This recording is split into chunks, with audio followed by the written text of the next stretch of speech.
এই মেসেজটা দেওয়ার জন্য সেনাবাহিনী ভাই সমস্যা কি? সেনাবাহিনী রাজনৈতিক হাতিয়ার হিসাবে আর ব্যবহার না হয়।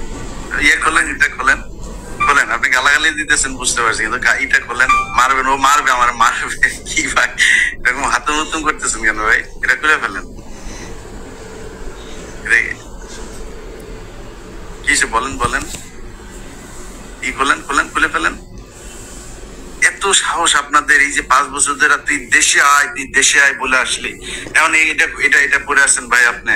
আর আপনাদের এই যে আব্বার জন্য আপনাদের এত দরদ, এই যে 32 নম্বরে জয় বাংলা করে দিতেছে, যান না একটু প্লিজ, যান। আপনার কথা তো পাবলিক শুনবেন। আপনার বলছি চেহারা ওপেন করেন, আমি কথা দিচ্ছি। চেহারা ওপেন করেন, আমি আপনার কথা বলতে দেবো। চেহারা ওপেন করেন, করেন, ওপেন করেন চেহারা। আপনারা এই 50 বছর বলে আসছেন, 75-এ যেদিন আপনার বাপেরে মারছে সেদিন নাকি মানুষ মিষ্টি খাইতে রাস্তায় নামে নাই, আপনারাই নাকি নামছিলেন।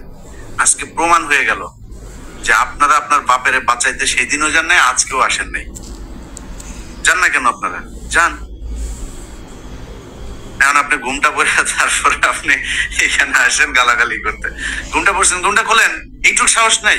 সাংবাদিক ইলিয়াসের চ্যানেলে কিন্তু এক শয়তান দেখা গিয়েছে। আপনারা যে ভিডিও দেখতেছেন এটা কিন্তু একটা শয়তান, আল্লাহ মাফ করুক। মানে এই যে যে মাস্কটা পরে আছে, এই মাস্ক কিন্তু একটা আমরা শয়তানের মাস্ক হিসেবে দেখি। এই মাস্ক কিন্তু শয়তানের মাস্ক হিসেবে দেখি। ইনি কিন্তু এর আইডিতে দেখেন লেখা আছে জয় বাংলা জয় বঙ্গবন্ধু। ভাই দীর্ঘ 17 বছর আপনারা এমন স্লোগান দিয়েছেন, আমরা মাঠে নামলে কেউ থাকতে পারবে না, বিদেশ থেকে বাংলাদেশে এসে কথা বলেন। এই সাংবাদিক ইলিয়াসকে হুমকির উপর হুমকি দিয়ে বাংলাদেশে আনার কথা বলেছিলেন। এই সাংবাদিক ইলিয়াসের মানে যে পরিমাণ অবদান, বিডিআর সদস্যদের জামিনে মুক্তি করার যে পরিমাণ অবদান, এটা কি বিডিআর পরিবাররা ভুলতে পারবে? এই যে সত্য কথাগুলো প্রকাশ করা, যেমন এসপি বাবুলের অনুসন্ধান, এছাড়াও একটা মেয়ের ভুলে গেলাম, ওই মেয়ের হচ্ছে শরীরে আগুন দিয়ে সে আত্মহত্যা করেছে। এই কারণে 16 জন আলেম ওলামাকে ফাঁসির দণ্ডাদেশ দেওয়া হয়েছে। তাদের যে সত্যতা সেটা কিন্তু সাংবাদিক ইলিয়াস অনুসন্ধানের মাধ্যমে বের করে এনেছেন। এছাড়াও যত অপরাধী, মানে সাংবাদিক ইলিয়াসের কাছে যেগুলো অপরাধের মানে নিরপরাধের কারণে যারা জেল খাটছেন, তাদের পক্ষে কিন্তু সাংবাদিক ইলিয়াস কথা বলছেন। সাংবাদিক ইলিয়াস কথা বলছেন আলেম ওলামাদের গ্রেপ্তার করে এখন পর্যন্ত যে জেলে রয়েছে, মিথ্যা সাক্ষী বা মিথ্যা আসামি বানিয়ে এখন পর্যন্ত আলেম ওলামারা জেলে রয়েছে, তার পক্ষে সাংবাদিক ইলিয়াস কথা বলেছে। কই কোনো রাজনৈতিক দল, কোনো ইউটিউবার, কোনো সাংবাদিককে তো এই যে সুশীল বাম্বু সমাজ আছে এদেরকে তো দেখছি না এই আলেম ওলামাদের পক্ষে কথা বলতে।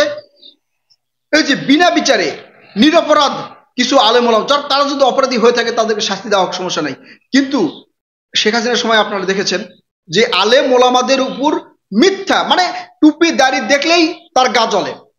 কিছু পুলিশ প্রশাসনের তখন কিন্তু গা জ্বলতো, তাদেরকে জঙ্গি বানানোর পায়তারা, তারা এক জায়গায় বসলে সেখানে চক্রান্তের গন্ধ পাওয়া, মানে কোনো এক জায়গায় যদি একটা মিলাদ মাহফিলও বসে তখন সেখানে গিয়ে তাদেরকে গ্রেপ্তার করে উদ্ধার করতেছে কি? উদ্ধার করতেছে বই, জিহাদি বই উদ্ধার করতেছে, এই আম কাটা ব্লেড, ছোট চাকু এগুলো উদ্ধার করতেছে। এদের মানে এই ধরনের অপরাধে তাদেরকে বছরের পর বছর কারাগারে রাখা হয়েছে। এই আলেমদেরকে রাখা হয়েছে। এখন মুখ দেখাতে পারতেছে না, এই সাংবাদিক ইলিয়াসের চ্যানেলে এসে মুখ দেখাতে পারতেছে না, মাস্ক পরে এসে দেখাচ্ছে। এর চেয়ে লজ্জা আর কি হতে পারে? মাস্ক পরে সাংবাদিক ইলিয়াসের চ্যানেলে এসে কথা বলতে হচ্ছে আওয়ামী লীগের লোকজনদের, মানে মাস্ক পরে কথা বলতে, এর চেয়ে লজ্জা থাকতে পারে? মানে কি পরিমাণ অপরাধ করলে, কি পরিমাণ দোষী হলে মানুষ মুখ ঢেকে চলে। এখন এই আওয়ামী লীগের যারা আছে এরা হচ্ছে মুখ ঢেকে চলতেছে, মানে মুখের কি বলবো আর, এদের ভিতরে সামান্য পরিমাণ লজ্জাবোধ থাকলে কথা বলা তো দূরের কথা, সাংবাদিক ইলিয়াসের চ্যানেলে আসা তো দূরের কথা, এরা কিন্তু অন্তত ওই ঘর থেকে বের হওয়ার মতো মুখ আর এদের নেই। এদের 15-16 বছরের যে হুঙ্কার, যে দম্ভ, যে অহংকার, সেটা কিন্তু ছাত্র জনতা, বাংলাদেশের মানুষ একবার ধুলের সাথে মিশে দিয়েছে। এই যে 32 নম্বর মিশে দেওয়ার সাথে সাথে যেটা বাকি ছিল সেটা পর্যন্ত কিন্তু শেষ হয়ে গেল। এরপরে এদের লজ্জা করে না সাংবাদিক ইলিয়াসকে গালি দেওয়ার জন্য তার চ্যানেলে কলে উঠেছে উঠে মুখ দেখাতে পারতেছে না, উঠে মুখ দেখাতে পারতেছে না। ভাই কোথায় গেলেন? এই যে আওয়ামী লীগের পালাবো না, পালিয়েছেন কেন? খেলা হবে, কোথায় গিয়ে খেলতেছেন? এখন কোথায় গিয়ে খেলতেছেন? আসলে বিন্দু পরিমাণ যদি আপনাদের লজ্জা থাকতো তাহলে অবশ্যই অন্তত ক্ষমা চাইতেন, অন্তত ক্ষমা চাইতেন, আপনাদের অতীত কার্যকলাপের জন্য ক্ষমা চাইতেন। ধর্ষণে সেঞ্চুরি করা সেঞ্চুরি মানিককে জামিন দেওয়া হয়েছে। আর এই যে আলেম ওলামারা এক জায়গায় মিলাদ মাহফিল করতেছে, সেখান থেকে তাদেরকে ধরে নিয়ে এসে এখন পর্যন্ত জামিন দেওয়া হয়নি। আসিফ নজরুল সেদিকে মানে ব্যস্ত, প্রচুর ব্যস্ত।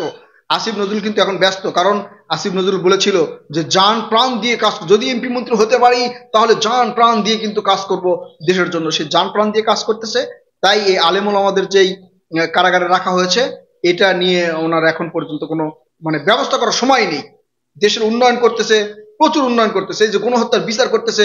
আওয়ামী লীগের প্রায় 600-র কাছাকাছি যে নেতাকর্মীরা এই গণহত্যার সাথে জড়িত তাদেরকে জামিন দিচ্ছে, ঠিক আছে না? প্রচুর ব্যস্ত আছে আসিফ নজরুল, প্রচুর ব্যস্ত আছে এসব কারণে।